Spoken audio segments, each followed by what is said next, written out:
Friends, नमस्कार। मैं doctor Nalin Kumar Suri आज एक नए वीडियो में आपका स्वागत करता हूं।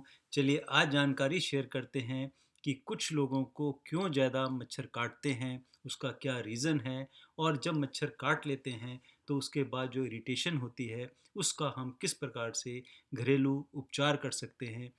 और चलिए अब शुरू करते हैं।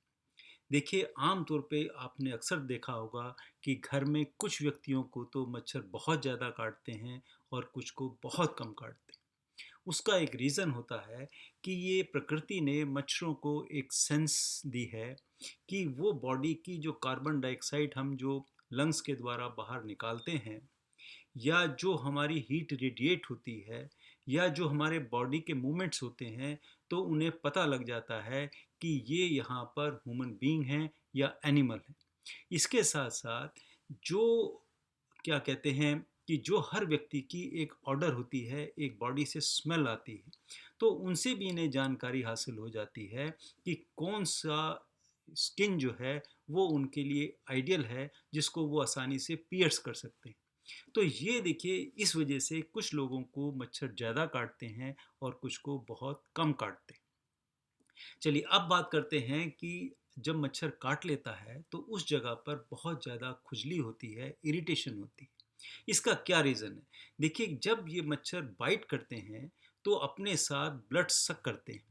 जब वो ब्लड सक करेंगे, ड्रिंक करेंगे, तो उनका जो स्लाइवा है वो वहाँ पर छूट जाता है। तो वो स्लाइवा एक एंटीजन का काम करता है, एक एलर्जी का काम करता है, जो बॉडी के लिए वो सूटेबल नहीं होता। तो वो एलर्जी वहीं रुक जाए, वो एंटीजन वहीं थम जाए, तो उसके लिए चारों तरफ फिर वहाँ इन्फ्लेमेशन हो जाती है, रेडनेस हो जाती है, एक बल्ब सा बन जाता है, जिससे कि वो इन्फेक्शन वहीं का वहीं रुक जाए। और फिर वहाँ पर जो रिएक्शन होता है, तो उसकी वजह से वहाँ इरिटेशन होती है, बहुत खुजली होती है, और उसका ये कारण है।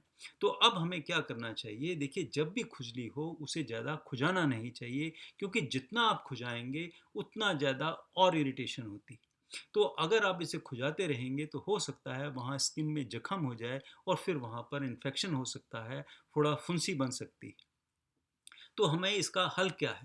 हल एक यह है जी कि अगर आप अपने फ्रिज में जाइए, वहाँ से आइस क्यूब निकाल के लाइए, और जहाँ पर बहुत ज़्यादा इरिटेशन हो रही है वहाँ पर आप वो आइस क्यूब मल देंगे, तो क्या होगा कि आपकी इरिटेशन कम हो जाएगी। जहाँ मच्छर ने काटा है वो वहाँ पे जलन कम हो जाएगी। अगर मान लीजिए आपके पास आइस क्यूब भी नहीं है, तो आप सिंपल पानी का एक कपड़ा गीला करके, एक रुमाल गीला कर कर उस जगह पर लगा देंगे, तब भी क्या होगा कि इरिटेशन आपकी बहुत कम हो जाएगी। या एक और सिंपल रास्ता है कि प्रेस पे कपड़ा रगड़िए, रुमाल को गर्म करके उस हिस्से पे भी लगाने से फिर वहाँ पर इरिटेशन कम होती है। या फिर एक और बात है कि कुछ लोग क्या करते हैं कि घरों में कैलामिन लोशन होता है, अक्सर लेडीज़ के पास होता है। वो कैलामिन लोशन भी अगर आप लगा लेंगे उस एरिए में, तो क्या होगा कि ठंडक पहुंचेगी और फिर आपको खुजली नहीं होगी, इरिटेशन नहीं होगी। या जो बहुत छोटे बच्चे होते हैं, जिन्हें बहुत ज़्यादा मच्छर काटते हैं, वहाँ लालीपन आ जाती है। अगर इस प्रकार की कंडीशन आती है तो कोशिश तो ये करनी चाहिए कि उनके सारा जो स्किन एक्सपोज होता है उसे ढक कर रखें। और अगर इस प्रकार की बहुत ज़्यादा मच्छर काटते हैं, फिर डॉक्टर के पास जाकर आप उनसे ऑइंटमेंट लिखा सकते हैं, वो दवाई ले सकते हैं।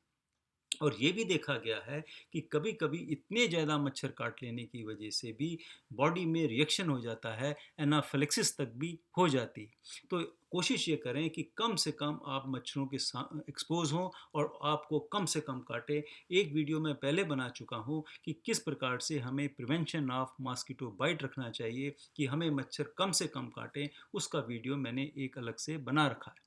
अब देखिए, बात करते हैं कि देखिए, जैसे आपने कहीं डोमेस्टिक या इंटरनेशनल एरिया में जाना है, कहीं बाहर जाना है, तो उससे पहले आप डॉक्टर से ज़रूर मिलें कि उस इलाके में कहीं मलेरिया तो नहीं, कोई डेंगू फीवर तो नहीं, कोई जायका फीवर तो नहीं, कोई ज़ेलो फीवर तो नहीं वहाँ एग्जिस्ट करता, या और एक वेस्ट लाइन वायरस फीवर होता है। तो मतलब कहने का ये है कि कहीं भी जाने से पहले अपनी जगह छोड़ के किसी दूसरे शहर में या दूसरे इलाके में जाने से पहले आप डॉक्टर से सलाह कर कर उनसे उसकी प्रिवेंशन की मेडिसिन साथ लेके जाइए। चाहिए, क्योंकि हो सकता है कि वो जगह आपको सूट ना करें और एक आप फिर बड़ी भारी मुसीबत में पड़ जाएँ। तो इसलिए इस बात का भी बहुत ज़्यादा ध्यान रखना चाहिए कि आप जो हैं किसी भी दूसरे इलाके में जाते समय अपने साथ मेडिसिन साथ लेके जाएँ, कि अगर वो समस्या वैसी आ गई तो आप वो मेडिसिन खा सकें, और साथ ही साथ जो पहले ही खा के जाएँ कि जिससे कि जैसे मलेरिया है